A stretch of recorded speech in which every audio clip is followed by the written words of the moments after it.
por ahí un átomo que según como yo considero el retículo está en un vértice, según como yo saque la salida puede ser que esté en el centro de una cara, o sea, se mezclan con los átomos, ¿no? Son equivalentes. Entonces, acá toma como átomo para considerar, identificar el número de coordinación, este átomo, y busca los átomos que están próximos dentro de la red.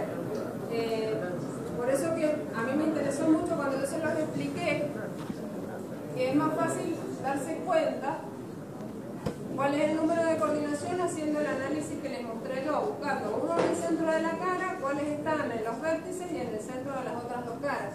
Si no, acá sin aislar las hendidas se hace mucho más complejo, porque acá no está aislada la hendida en esta figura. Por eso te cuesta identificar. ¿Entiendes?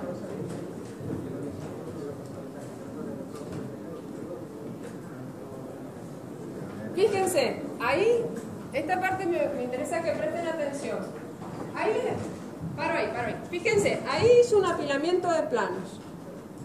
Sí, formó un plano. No hizo un apilamiento, perdón, me equivoqué. Formó un plano. ¿Ese plano es compacto? No es compacto. Fíjense que para que pueda, miren qué grande que es este intersticio. Si yo pongo la pelotita acá, esta acá, en vez de acá, va a ser mucho más chiquito. Entonces, este no es un plano compacto. Por lo tanto, ¿esto que nos va a mostrar se va a formar una FCC? No, imposible, tiene que partir un plano compacto. ¿Se va a formar un HCP? No, tampoco. ¿Qué se irá a formar? Un BCC. Veamos. ¿Qué pasó?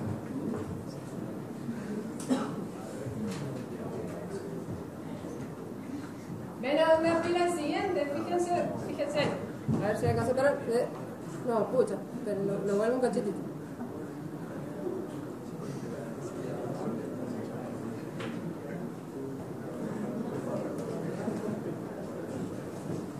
Fíjense, el segundo plano que está poniendo, ¿lo está poniendo de una manera compacta? No, porque para que ponerlo de una manera compacta yo lo tendría que poner sobre este hueco, o sea, este en este hueco. Y no está aprovechando el hueco. Entonces, nunca me va a dar una estructura compacta. Bueno. Entonces, fíjense la estructura que va a obtener. Esto es facilísimo, darse cuenta cómo se apilan los planos. No siempre es tan fácil darse cuenta cómo se apilan los planos, ni les vamos a preguntar. Esto para que ustedes puedan razonar. ¿Ven? Es una cúbica simple. ¿Se acuerdan al principio cuando yo les pregunté, ¿y cómo se van a formar las estructuras? ¿De qué depende? Entonces empezaron a decir, y depende del número de átomos, del tamaño de los átomos, hasta que al final dije, no, depende de cómo se apilan los planos. Era esto lo que yo les quería ir anticipando. ¿Quieren repasar el apilamiento de este? Vemos un minuto. Está, obviamente va a ser una... Fíjense de nuevo.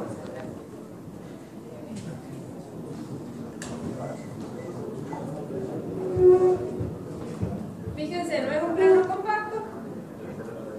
Pone otro plano que sí ocupa los huecos. Y pone otro plano que ocupa los huecos, pero que no es compacto. Y obtengo una BCC.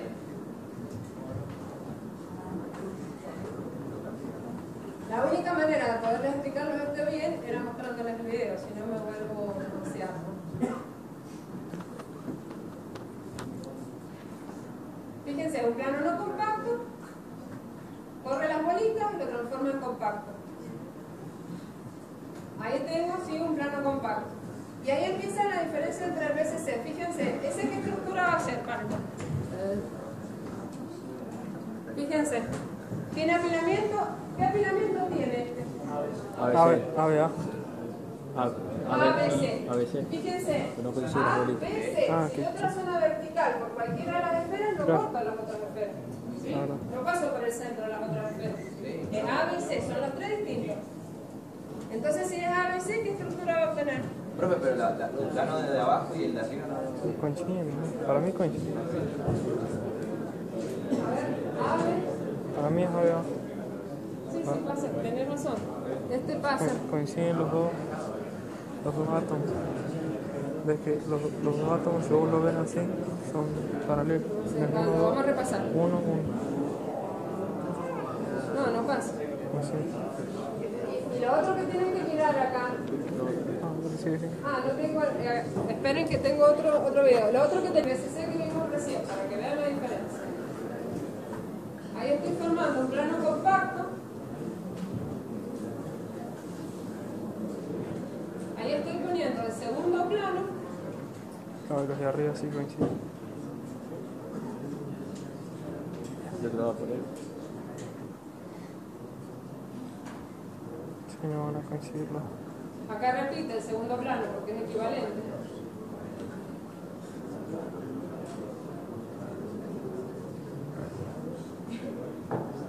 Y acá pongo el plano.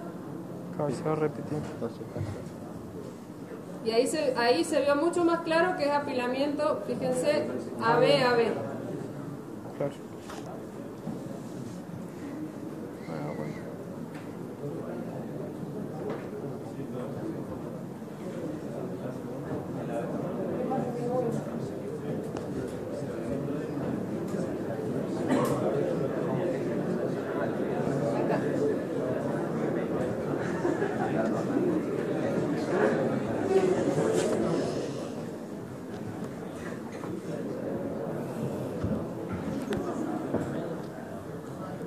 Fíjense, ahí se ve claramente que es un apilamiento AB.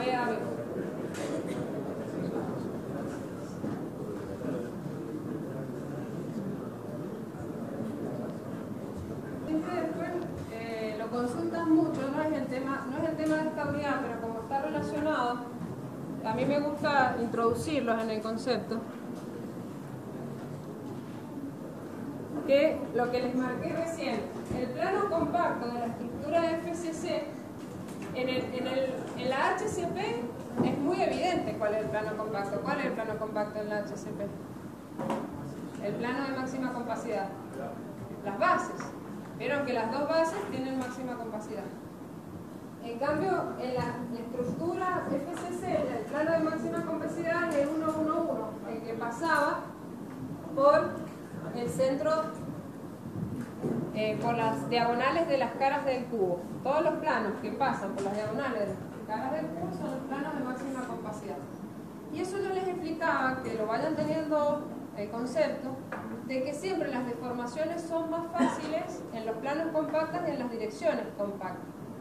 Entonces, a su vez, dentro de un plano compacto, yo puedo elegir una dirección compacta. Y la combinación de planos compactos con direcciones compactas me dan sistemas de deslizamiento. Entonces, lo que vamos a ver es que las deformaciones se producen según los sistemas de deslizamiento. Eso lo van a ver en la unidad 3, pero ya les voy introduciendo ese concepto. Bueno, finalmente vamos a hablar de densidad. Y vamos a hablar, por un lado, de densidad volumétrica, que es aplicar el viejo concepto que ustedes la traen de densidad. ¿Qué es la densidad? Es masa sobre volumen. ¿Sí? Ahora lo único que vamos a ver es que nosotros la masa la vamos a relacionar con la densidad, la vamos a aplicar al concepto de sentido-unidad. Y vamos a decir, bueno, ¿cuál es la masa que hay en la sentido-unidad? Y va a ser, ¿cómo van a ver si alguno, bueno, está escrito, pero ¿cómo sacarían la masa de la sentido-unidad? Claro, pero te falta algo. Sí, la masa atómica, si pongo el peso molecular, lo tengo que dividir por el número de Avogadro. Entonces, el número de átomos entero por el peso molecular dividido el número de Avogadro me da la masa de átomos que yo tengo en la celda. Si eso lo divido por el volumen de la celda, tengo la densidad volumétrica. Esto en la práctica lo vamos a usar porque es una forma de calcular la densidad de un material y después compararlo con el valor que nos dan las determinaciones del laboratorio. Y a partir de la densidad nosotros de un material podemos deducir algunas otras características de la estructura que no tengamos como datos. Después tenemos el concepto de densidad planada. Acá siempre hay dos bibliografías que se diferencian en la forma de definir la densidad planar. Una es el número de átomos por plano cristalino dividido el área del plano, que acá siempre, en realidad aparecen tres conceptos distintos. Estamos hablando de número de átomos, pero de número de átomos enteros, igual que cuando hacíamos en compacidad. Fijamos qué parte entera hay del átomo, cuántos átomos enteros sumamos. Lo que pasa es que hay alguna otra bibliografía, que esa es la que realmente nosotros descartamos, que dice que es el número de átomos cuyo centro está contenido en el plano. Esa la descartamos porque no tiene valor conceptual. Nosotros decimos, supongamos un ejemplo. Si yo voy a representar una estructura cúbica simple para hacerla más sencilla posible, bueno, en realidad son tangentes los átomos que decimos.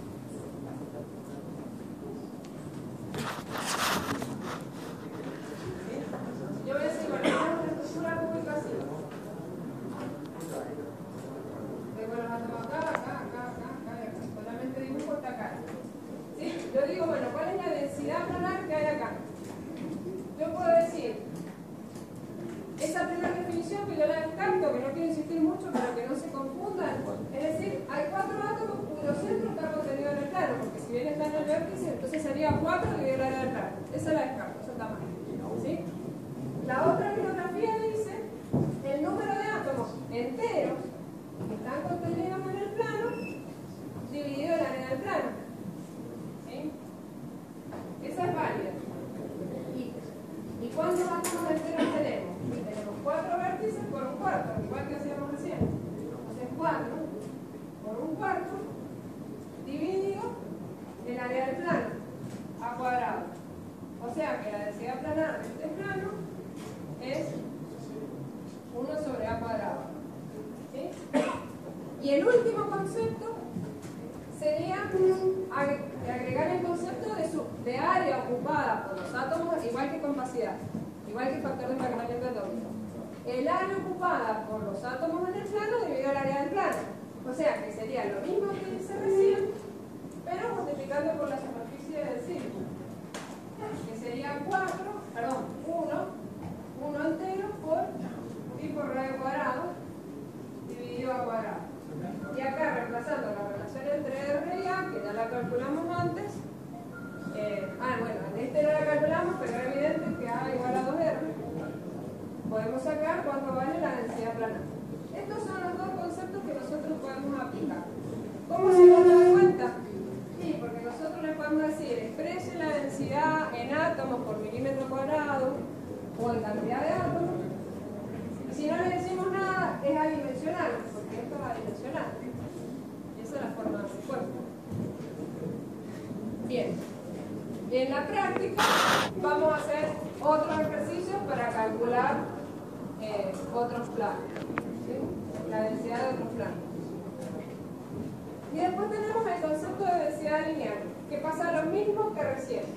Puede ser el número de átomos contenidos en una dirección cristalina, el número de átomos enteros, que supongamos que yo tomo esta dirección, entonces voy a tener esto.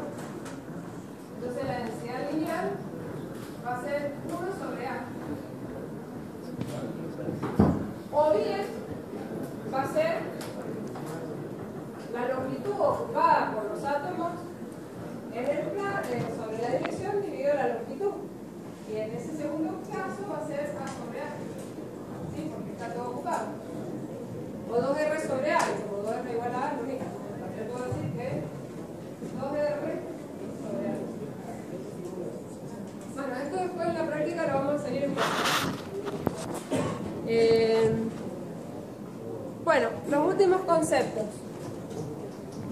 Cuando ustedes empiecen a ver la unidad 3, van a empezar a ver cómo se hace un proceso de solidificación. Se forma un embrión que va creciendo en 3 direcciones del espacio hasta que se forma un núcleo, ese núcleo sigue creciendo hasta que se encuentra con los granos vecinos y van formando un sólido policristalino.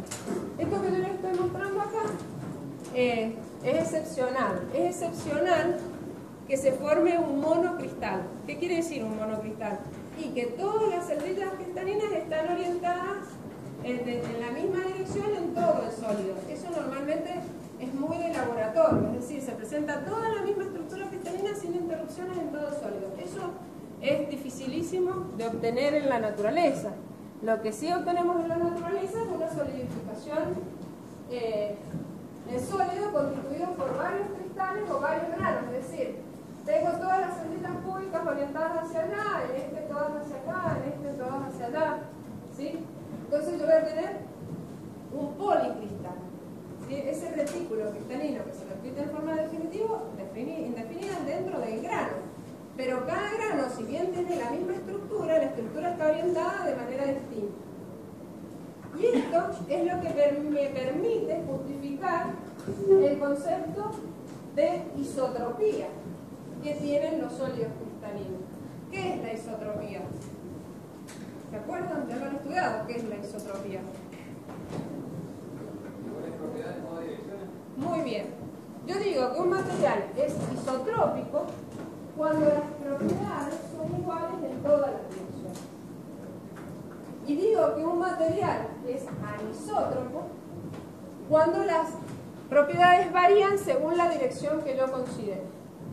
Entonces, si yo tengo una estructura cristalina con una celdita X, o supongamos una BCC, que no es totalmente simétrica, o sea, supongamos una BCC, bueno, no me acabo de preparar porque no perdí mucho tiempo, no es lo mismo que yo mida una propiedad en la dirección de la diagonal que tenía 4 R's, que la mida en la dirección de una arista donde los átomos estaban tangentes entre sí. Obviamente las propiedades me van a dar distintas.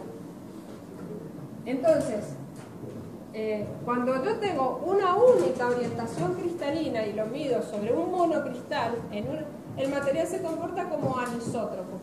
¿Por qué? Porque cada dirección tiene una situación distinta. No son totalmente simétricas las direcciones, equivalentes. En cambio, en un policristal, como hay muchísimos cristales dentro de un sólido y la distribución de ese direccionamiento de las estructuras cristalinas es totalmente al azar, se va a hacer una compensación de la variación de las propiedades y en definitiva termino obteniendo que el material se comporta de manera isótropa en general. Puedo decir que en general los materiales policristalinos se comportan isotrópicamente debido a la compensación y la variación de las direcciones. O sea, son tantas las formas en que se van compensando las propiedades, la variación de las propiedades, que en promedio cualquier dirección que tome me termine dando lo mismo. Así se justifica la isotropía en los materiales policristalinos. Bueno, con esto he terminado la unidad 2. No se vayan, que vamos a